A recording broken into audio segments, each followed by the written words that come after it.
Hey everyone, welcome to another scene in Darkness in Dublin. This is going to be yet another scene for the Changeling venue. At this very moment, it's only been about 15-20 minutes since the, we'll call it the flaring of tempers regarding Lady Martha and Baron Alexis. And currently, the Varrich household is just simmering down.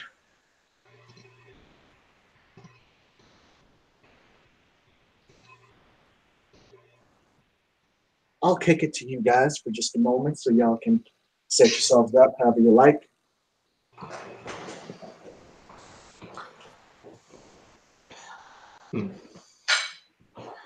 If this was the old country, there wouldn't be a fucking nun. But then again, we'd simply find out where her fucking convent was and go and introduce her and sisters to God's true love. And by that, I mean a fucking bullet to the head. Why do we not do that anyway? Ugh. These people are so touchy-feely when it comes to their religion. Ugh. It would be bad for business. Luca will knock on the door. We're outside. Oh, I thought you were still inside. Oh, okay, never mind. Yeah. We are sitting. We came back out at the end of that scene, so I'm seated in my chair next to the balefire. There's a little table in front of me with the detritus of the meal that was just consumed, kind of sitting on it. He'll turn around and he'll say, "Boggin, clear the table." Close your eyes. He will close his eyes. Done in 5 seconds. There you go. Hashtag that. Luke is going to poke his head back in and see if it's safe to come back. He looks at Borsk and he says, "Did you not tell these people that we were closed?" Well, I did. Borsk goes to get his shotgun.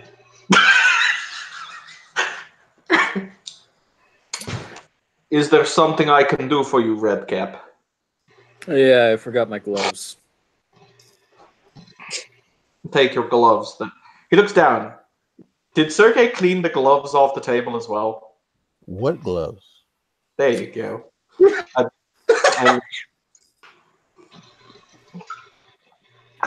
I'm afraid that your gloves have gone the way of that sock that you can never find in the morning. He'll shrug. Oh, well. On a side note, is Sergei now sporting a pair of nice new gloves? I mean, no, but he is playing with his. He's doing intricate card tricks with his cards on the table. Oh, question. Mm-hmm. Are you market? I beg your pardon? Are you guys outside the market or just outside of? We're outside. We're outside of our restaurant, which is one of the big things in the center of the market. It's basically one of the trods you can use to get to here. But we're in the market itself. We're next to the Bellfire. Got it. The whole squad is going to hear this little tiny engine going. Anyone that has a lot of drive will recognize that as a moped. And around the corner comes a light blue moped, which stops in front of the restaurant. And off steps, as he removes his helmet, what looks to be an anthropomorphic corgi. Philip! He's got an umbrella on his back, which is also a chimerical greatsword.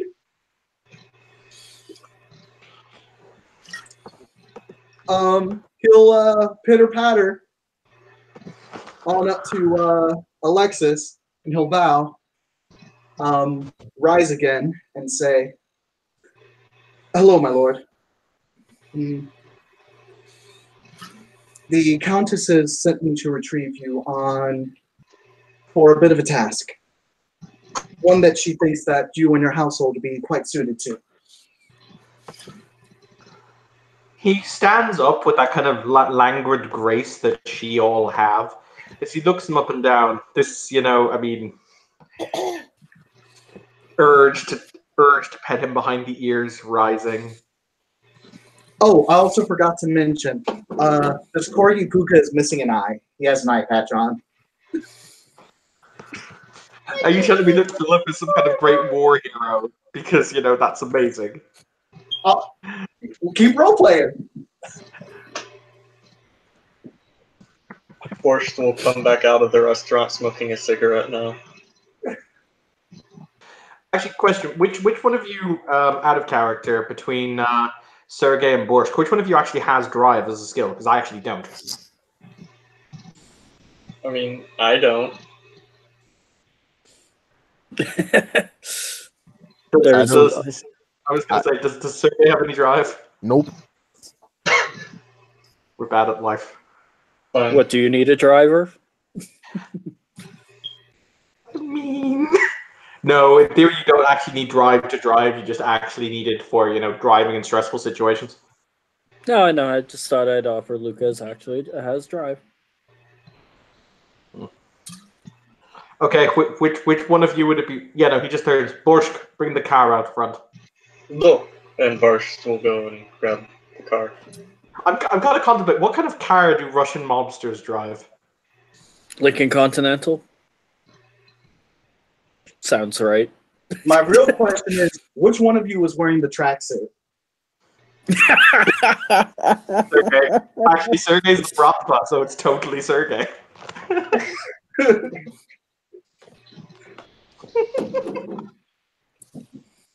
But no, legit, what kind of car would Russian mobsters drive? I think a Lincoln Continental would make sense.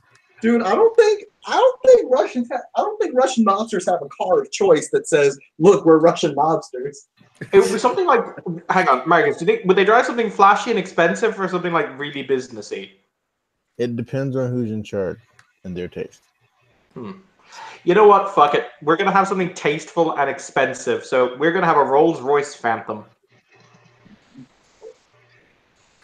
Because why not? Also because I like the image of Borscht wearing a little tiny fucking chauffeur's hat. While smoking a cigarette. And having a shotgun next to him in the front seat. Yeah. It literally called shotgun. Which baronet? Oh, sorry. Which countess is it that is requesting my presence?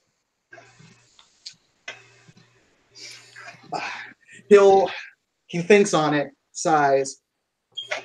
Not your liege lord, my lord. The countess. No, continue. Oh, she'll say, the countess herself recommended you for a task. It's a bit of a sensitive matter. I don't know all the details myself, I'll be honest. I was just asked to retrieve you. Very good. Redcap, question. Yes, sir? What do you do? I'm in private security. Well, today you security for me. Can you repeat that? Sorry. He said, well, today you security for me. Sure. Good. Come along, then. He kind of looks down. Sorry, Bogan, bring some of the decent vodka as a gift to the countess.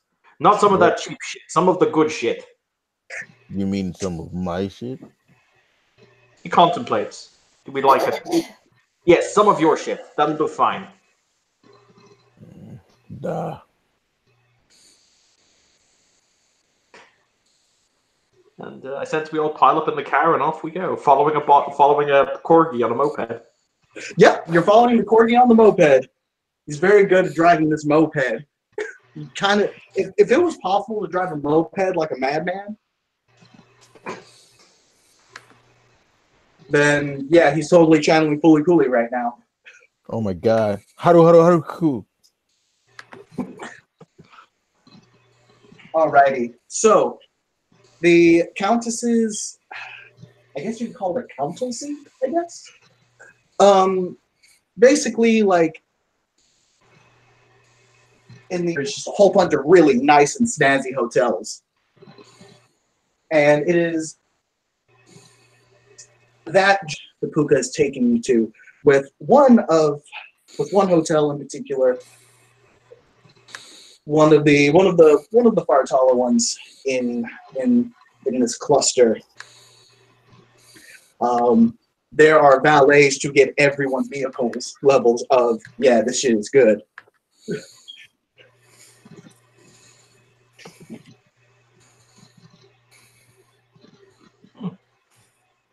Nice place.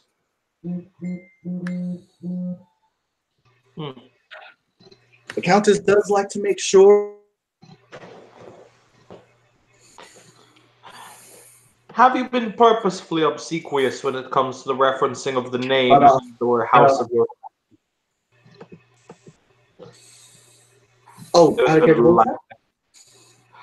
He'll say, have you been needlessly obsequious as you have not mentioned the name of the Countess once in our conversation?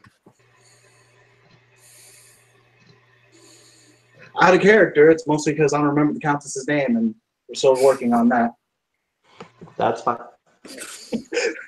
I'll be straight up. I just want to get y'all plot. Cool, continue on then. He will not have asked the question. Yeah.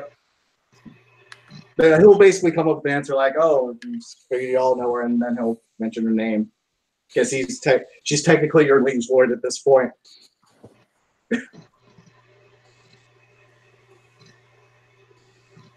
Yeah. And as they walk in, he will kind of turn to Alexis and say, I will admit, there is a bit of clarification needed. The Countess did recommend you for a task, but you won't necessarily be meeting her tonight, if that makes any sense. You're going to be working with somebody that is very much appraised of the situation. As y'all walk through the doors into the hotel, a man comes on out wearing a suit. He's a black man, bald-headed. You know, I'm not even going to lie. I'm describing Mr. Mosby. Oh God, we just walked into the Tipton. Get the fucking gun. I have it. It's fine. He approaches the corgi and says, "Oh yes, I see you retrieved them." The corgi nods and says, "Yes, here they are."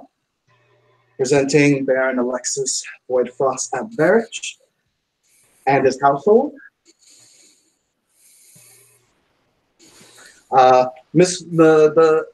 The man in the suit bows to them and says, "We're glad that we could receive you at such short timing. I do apologize for the inconvenience." Yeah, nothing to apologize for. Your name is? My name is Mr. Stone. Does he have a face seeming or does he not? Yes, he does. What's his seeming? He is a Korrikan. Okay. He'll look over to the corgi at this point and say, "You're done for right now. Return back to your duty, Sir Philip." The corgi will nod and start heading on out. Sir Philip is best knight and best boy. And before he leaves, he will bow to the assembled group before leaving. I will pull out my pack of cigarettes and offer one to him. Fuck it, Mr. Stone will take one. He's down. Oh, to Sir Philip. I guess to Mr. Stone too, but mostly to Sir Philip. You know what? The corgi will, in fact, take the cigarette.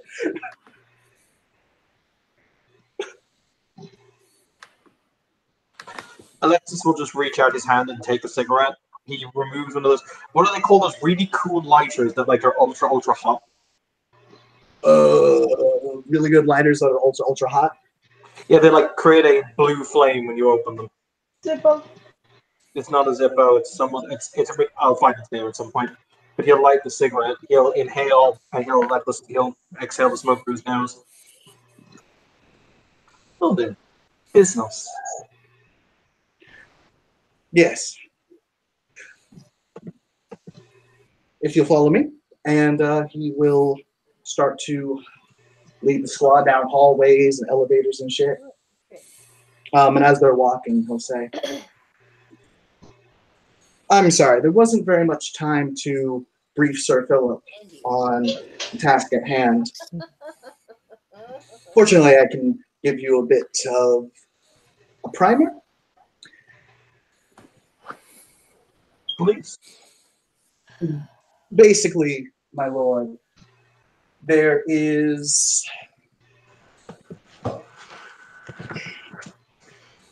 He tries to find the words, and he says, there is a freehold that is in danger of being lost to humans. Now, normally this would be a very simple matter, go in and handle the problem. However, certain circumstances require something a bit more delicate.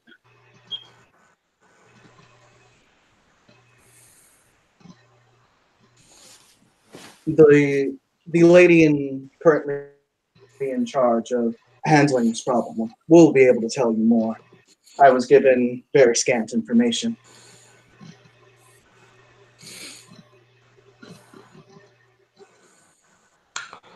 I see.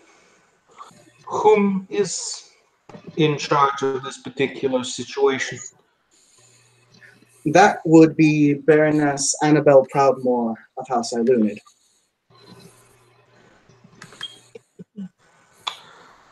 So, are we able to ascertain why this is different than it should ordinarily be?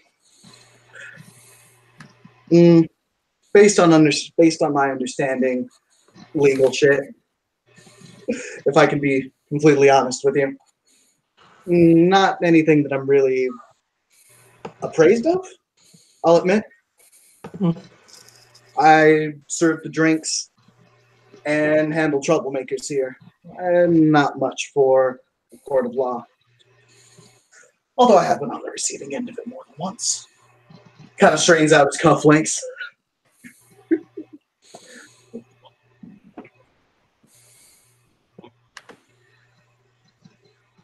Well, we are at the Countess's service, of course.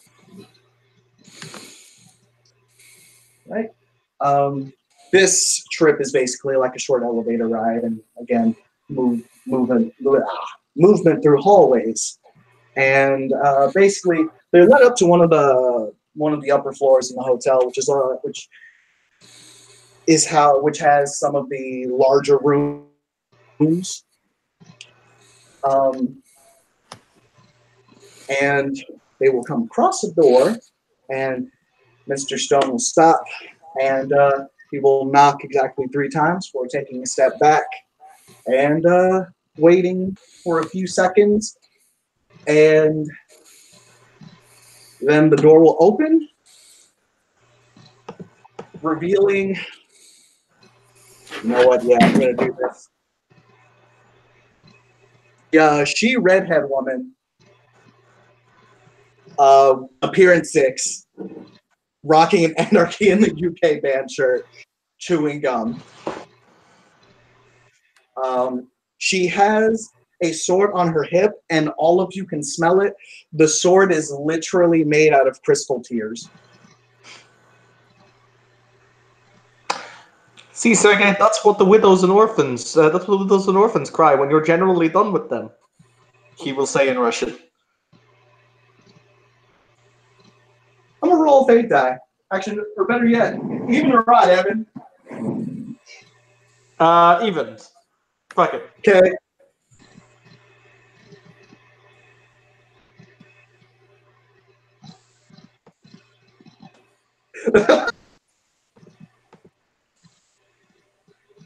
Yep.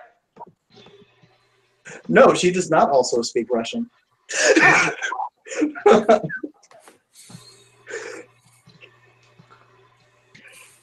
So basically, she'll look over at them, look over at Mr. Stone, and she'll say, "These are the guys you got?" He'll nod. She'll shrug. Say, "All right. Hey, Baroness, they're here."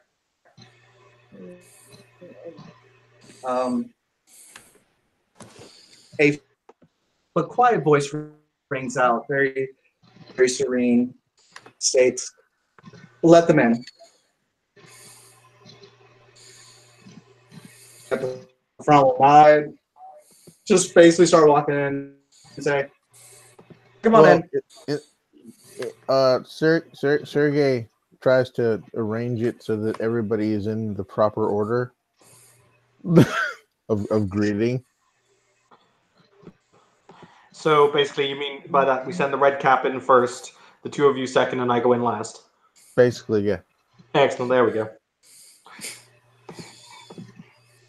And that's when the red cap is shot with cold iron. Roll Dex Athletics. No.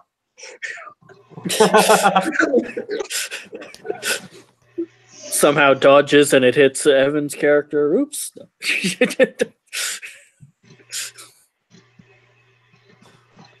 He'll walk in as he should. I don't know. Ian's blanking. Am I supposed to introduce myself or keep quiet until she says something? I've got etiquette. Well, you haven't really seen what's in the room yet, so you're just kind of walking in. I haven't actually done a lot of description.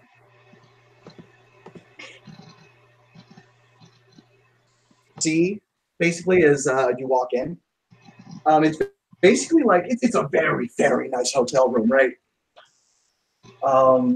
However, it seems like it's been turned into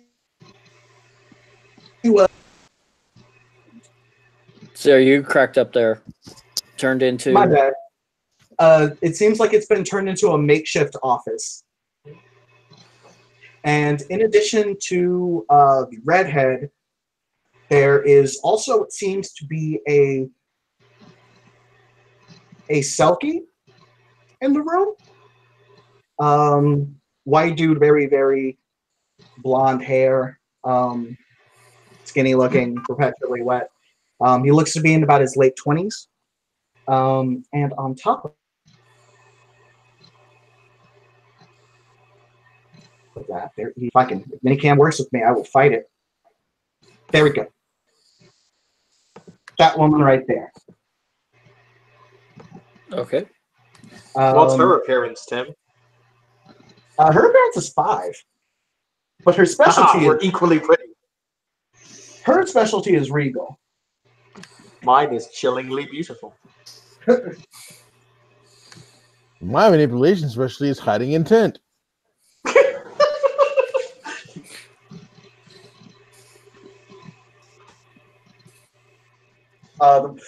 If we're gonna just throw out everyone's appearance specialties, the redheads is unconventional. But I don't think that surprised anybody.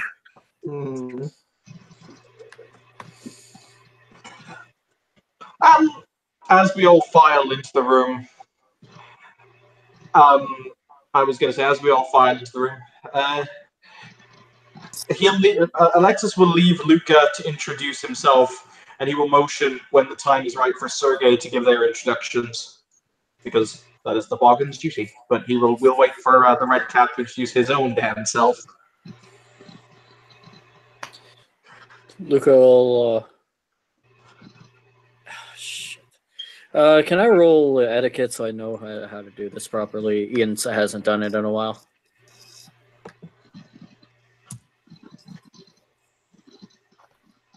Hello? Oh, sure.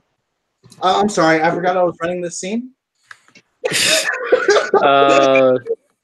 What is the roll? You're trying to do this on the fly, like right the fuck now. You have seconds. Wits etiquette, please. Wits etiquette? Alright. I'm spending willpower. Go for it. I don't want to. Oh, it looks like 2 successes. This isn't a super crazy, like, scenario. you've just basically been called into, like, a meeting amongst nobles. You are not a part of either of these nobles' households. So it's a good idea to bow and, in general, shut the hell up unless you have something very important to add. I should give my name, though, and Kithlo, should I, or...? Only when asked, in this case. Okay. All right. Then he will bow and step to one side and shut his mouth. This woman here will stand up and say, she'll look over to Alexis first and say, friend Alexis, my lord, I've heard very much about you. Charmed. Baroness Ailuneth.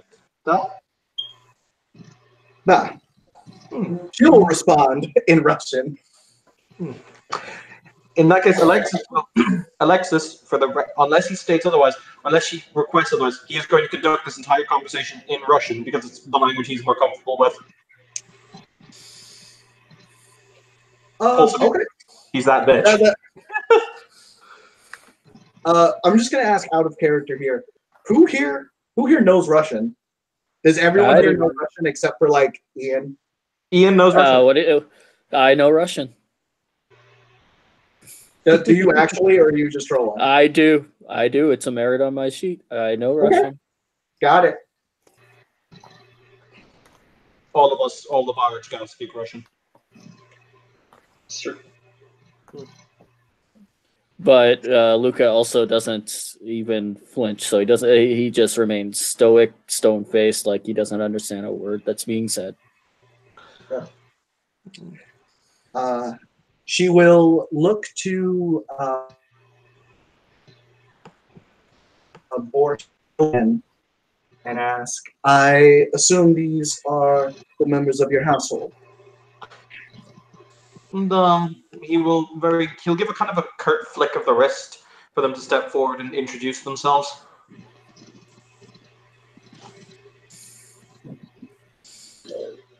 Boris will step forward, give a slight bow and say, Sir Moritan, or Meister Moritan Dragonsmoke Barge, at your service.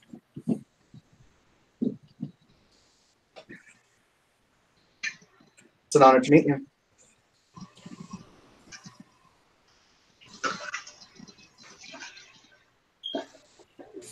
Marcus, you there? Oh, I'm there. You've been told to introduce yourself. Sergey steps forward and says, Raista Sergey, and takes a knee. Come on back up. Oh, I'm just curious. Is there a seat for Alexis to sit in? There is, and it just so happens she was just about to get to that. As Sergey takes a knee, she kind of just says, stand on up. We don't have too much time for pomp and circumstance right now. She'll look to Luca very quickly and ask, in Russian, and you are? He smirks and bows deeply and goes, my name is Luca Cook. She'll look to Alexis and ask, is he with you? Hired security. No. Understood. Come, let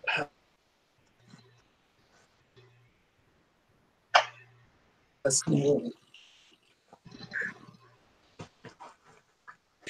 It stands to mention that Annabelle, though she is quite beautiful, there is a certain amount of her beauty that is very human.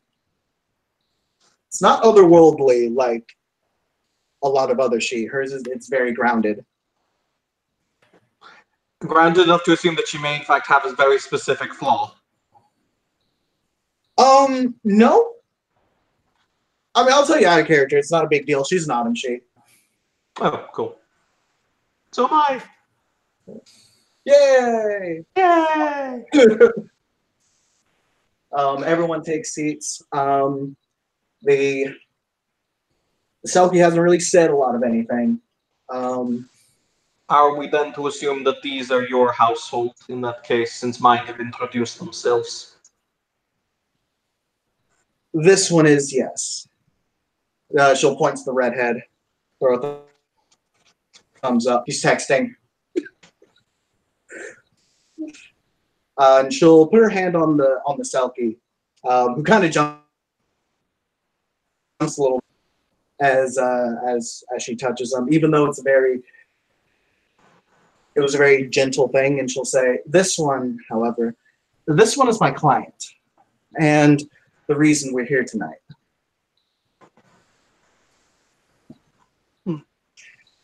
His name is Peter. Tim? He'll say, "Hello, my lords." Very sheepishly. It's very obvious that he's nervous around all of these fucking barons and knights. Especially like the two that have Murderous Mane, right? I know I do. Just do either one of you. Oh shit, Mike! Did you make another character with Murderous Mane? No, I have Poker Face. Okay. Sorry, by the way, I don't think Tim heard you or when you were going to say something to him.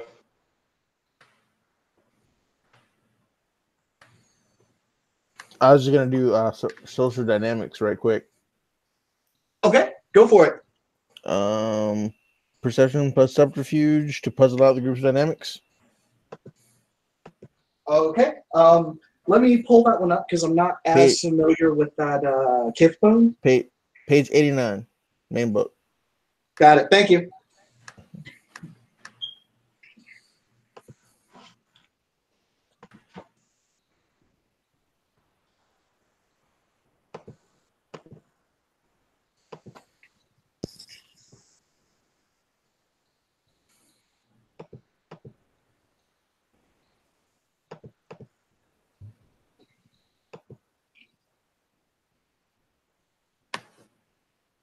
Damn it, overshot it. There we go, found it. Social dynamics.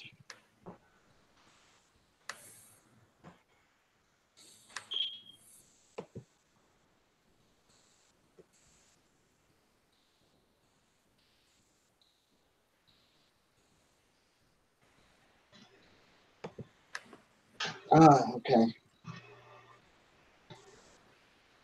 The difficulty for this one, this is going to be a business meeting amongst a couple of nobles. And this is someone that you don't really know. This is a person. Lanston.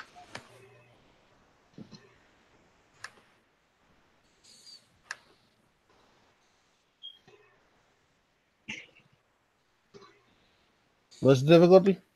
7.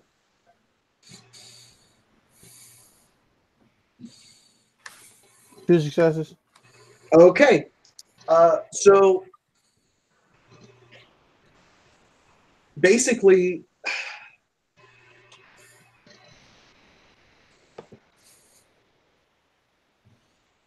as far as you can tell, this is going to be this seems like a pretty straightforward business transaction at the moment.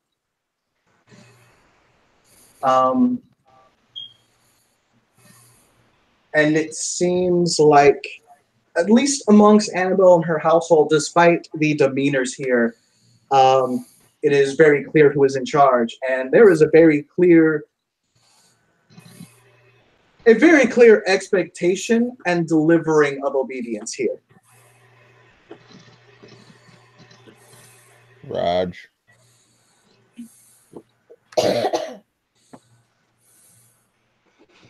So, I was led to understand that this pertains some matter of a freehold, etc. Details would be appreciated. Of course. Basically, Peter here, he's going through a divorce right now. Normally, this would be none of our concern. However, what is of concern is the freehold that has been in his family, that has been in his family house for more than a few generations now.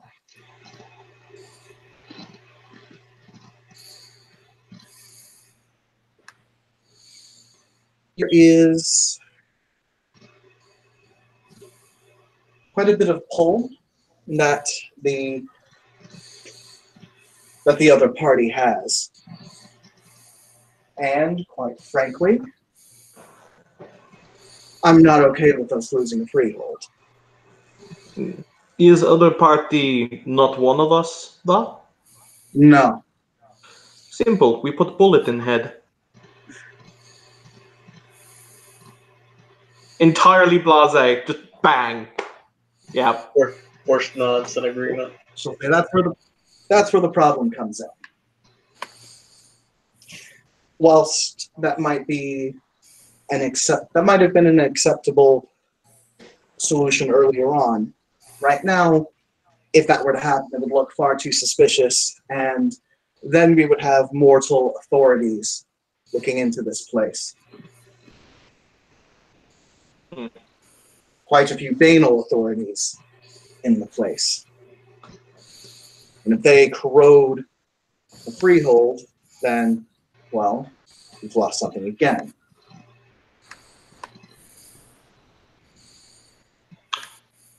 Interesting. So, he turns with those very murderous, meany eyes of his and looks at the poor Selkie, and he smiles, and he'll say, exactly how much does your darling soon-to-be partner know about the property that they are threatening? Oh, what was the question, Evan? I couldn't catch the whole thing. Exactly. Basically, he's asking how much does your partner know about our world, etc., and what it is they're threatening. He'll basically shake his head and he'll say, "Oh, she knows absolutely nothing, my lord." Which is, I think, part of the problem where, in the first place, she didn't quite take kindly to my constantly pleading and never telling her where I went or what I was doing and with whom I was doing.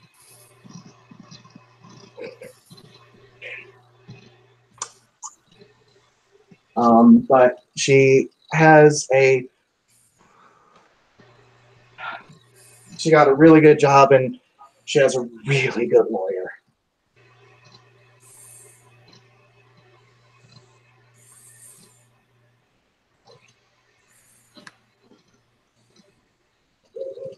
And, well, she wants everything. And at that point, Annabelle will kind of come on in and say, now, my personal stance is I don't like losing, period. Would like to win this. But if I had to choose, I am prioritizing that freehold. And she kind of looks to Peter to make sure that is damn well understood.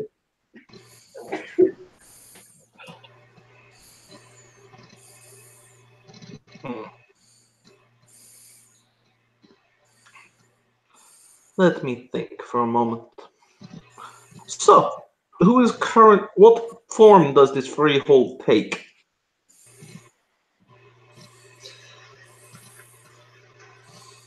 Based on what I understand,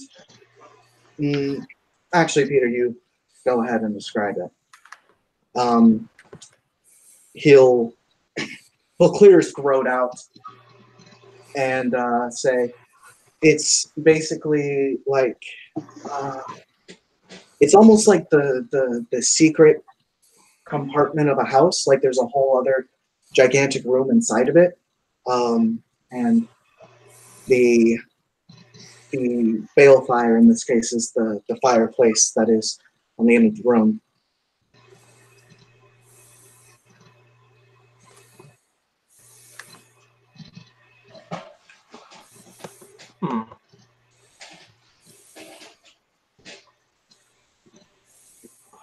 I mean, do you particularly want wife back?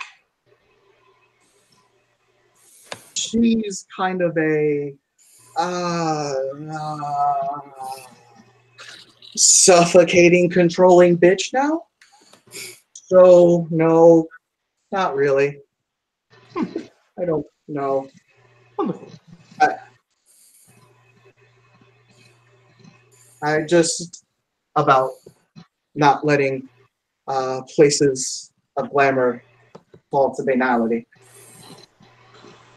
Well, it's also because if you allow that to happen, your own liege lord would have you on the chopping block before Bell came.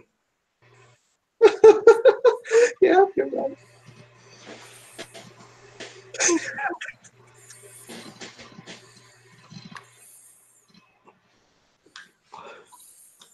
Actually, he looks at Sergei. Bargain. Duh. Because actually, adding character, Marcus, how good is Sergei's law? Because I think it was something you said he was actually good at. Finance is what he's good at. Law is not. Okay, cool. Because law is also not my forte.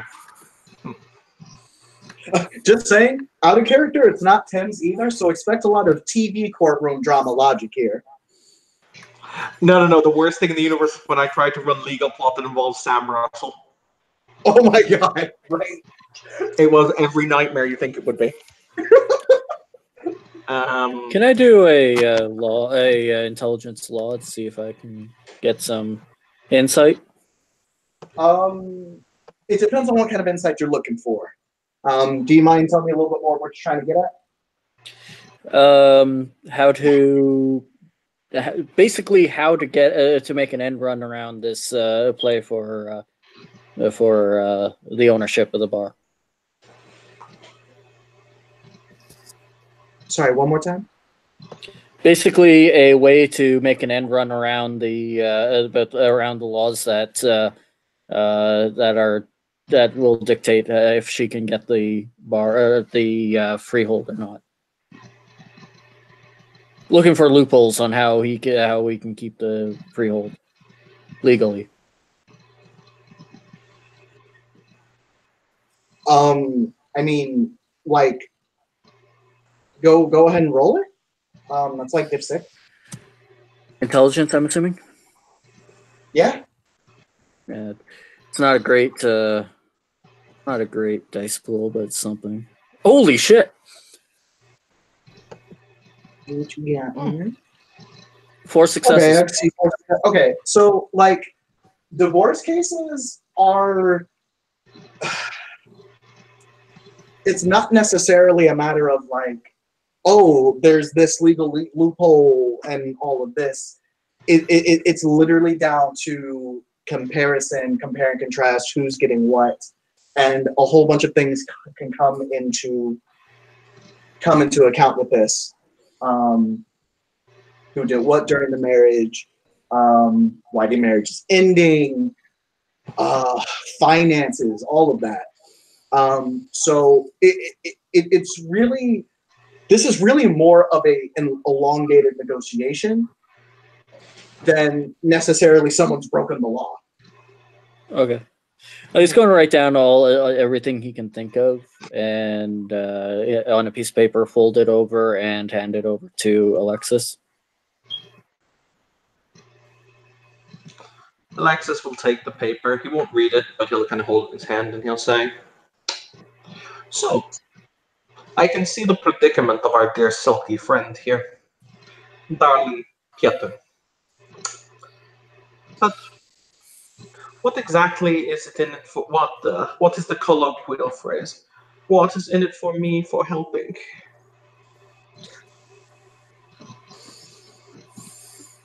I'll admit, wasn't expecting yourself, Baron Alexis, or your household to come in here, but I do have this. I think I have something that might be quite useful for you. Peter, leave the room, please. Oh, what, Peter? He just gets up and leaves. And he sorry. Who did she ask to leave? Peter, Oh. the Selkie.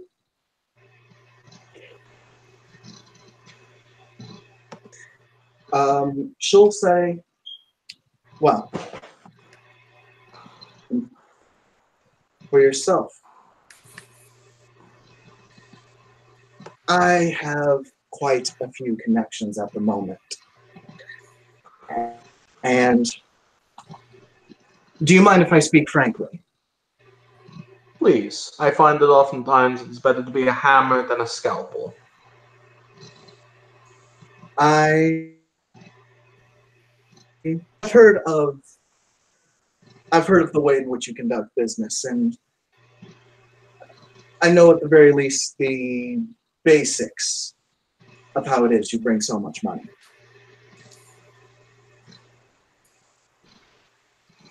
I like to think, as I say to my darling friends here, or as I say to my darling Reichstag here, we sell hope. We merely foster dreams. Because he's a fucking loan shark, but that's neither here nor there. Yep, and she'll say,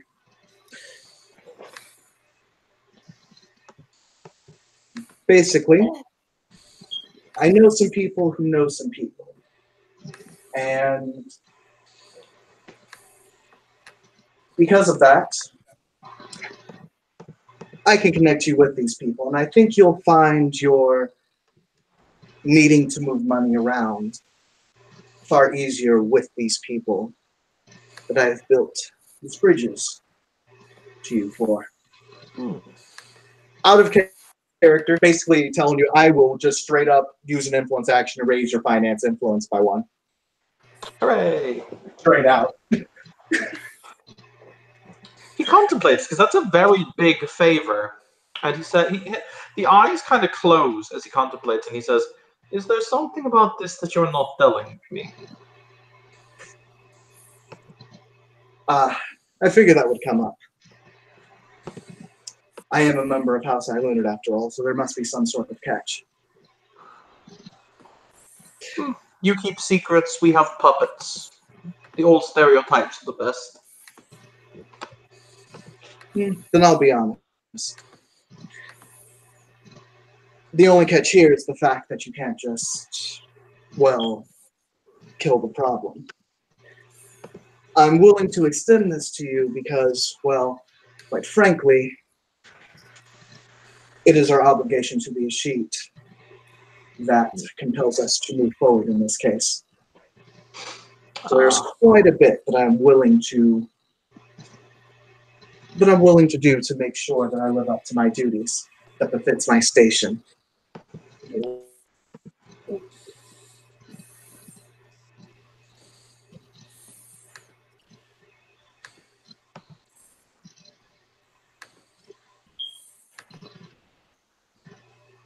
Very good. We would be delighted to see this through.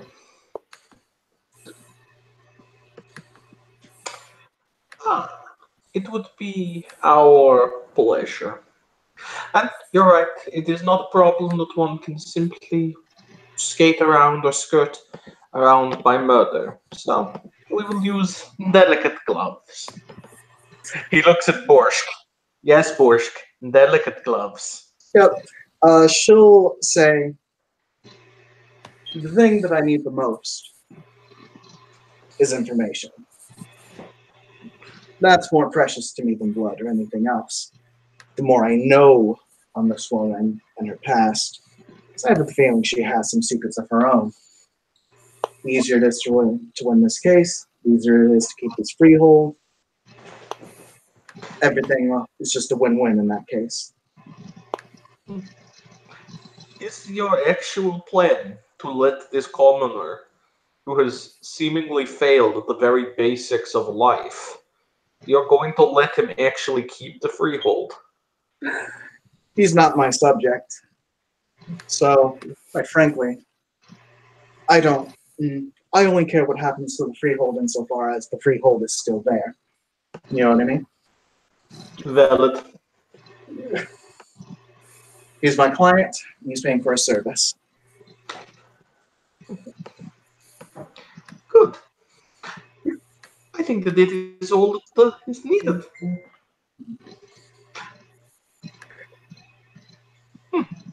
Excellent. And she'll stand up and extend her hand. It was a pleasure doing business with you. The same, Baroness. He will extend his own hand and shake. At which point, Sergey would clear his throat gently because this is a deal, and it is being. You know what I'm saying? Mm-hmm. Yep. 1 moment. So as he's going to use the actual handshake, Tim, as the bunk. Okay, that's fine. And he's it was technically being built up over the scene, so I'll give that a solid you know what? I'll give that a -3 because this whole fucking scene was pretty much making a deal. Cool. Basically, we're just going to do contracts to bind to the agreement because contracts is fun like that. So let me just get open my actual changing book. Sorry, what were you going to do, Marcus? He pulls out the two glasses and he pours them both of his liquor. It is tradition that when we have deal, we drink on it.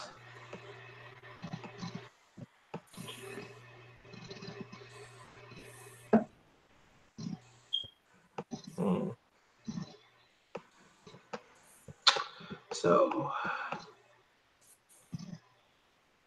yeah, I think that this is just going to be deal done, realistically, because I don't need to catch anyone in wordplay or anything like that. So, yeah, let's just walk it. It's pretty basic. This was pretty upfront. Cool. So it's going to be she counts as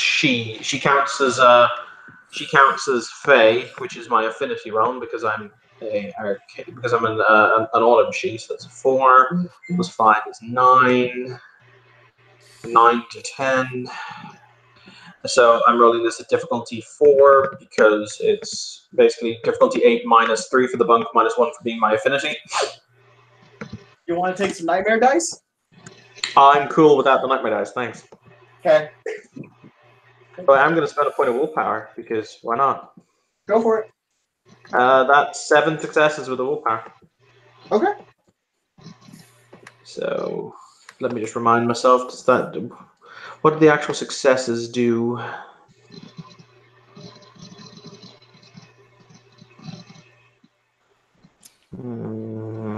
Basically, successes only mean anything if the contract is broken. Okay. But yeah, for the record, she will obviously know that he's activated this effect, so that he's basically done deal. But then again, they were making an agreement, so it's a very changeling thing to do.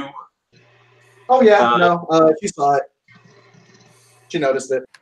He is then going to raise the cup of vodka because, as I said, we drink whenever we make agreements like this.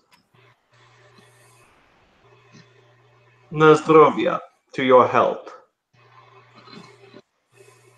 And she will say the appropriate response to that because Tim's not Russian. Cool. He will not drink it. He will hand it to Sergey to drink in his place. Because you can do that. You basically offer it to a lieutenant to drink, and that's socially acceptable. Mostly because if I drink Sergey shit, I get shit-faced really quickly, and I end sad for everybody. Shit, you know what? Annabelle's gonna do the same thing to the redhead knight, who just pounds that shit back like she's at the nightclub. For real? Yeah, straight up. Okay. Make that stamina 8 check. I don't know if that means anything, Marcus. If it does, you got to tell me. No, I said make that stamina 8 check right quick. Okay. You have to roll stamina difficulty 8, or you get shit faced off his magical vodka. There's a reason why I give there's a reason why I don't drink it. Okay, so she's good.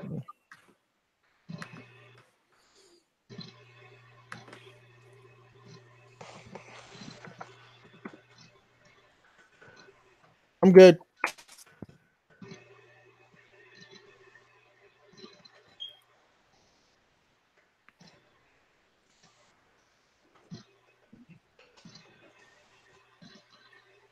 But if anybody was damaged, they're healed too. Delicious healing magic vodka. But as he leaves, Alexis kind of pulls his own. He pulls his own gloves on, as he's leaving, and he's just going to turn to Sergei and to Borsk, and he's going to turn to them and he's going to say, "I leave this in your gentleman's capable hands. See that it's done, preferably without the corpse, if possible." What about half corpse? And preferably without half corpse. This is how do you get the half corpse? Very carefully. We each get half. Luca just smirks when you say half. How do you get a half corpse? You were dropped on your heads as children. I maintain this. But yeah, I mean, are we good to? Is this going to be the scene, Tim, or did you want to continue on, or what's the haps? The only thing I want to throw in there is Annabelle basically yank y'all's numbers so she can text you all the relevant info that she's got thus far. Was there anything worth stealing in here? I mean, yeah, you wouldn't be stealing from her. You'd be stealing from probably Alexis's liege lord. That's not what I asked. What I asked was there anything worth stealing? I mean, that's fine. I'm telling you. But yeah, there was stuff worth stealing in there. Okay.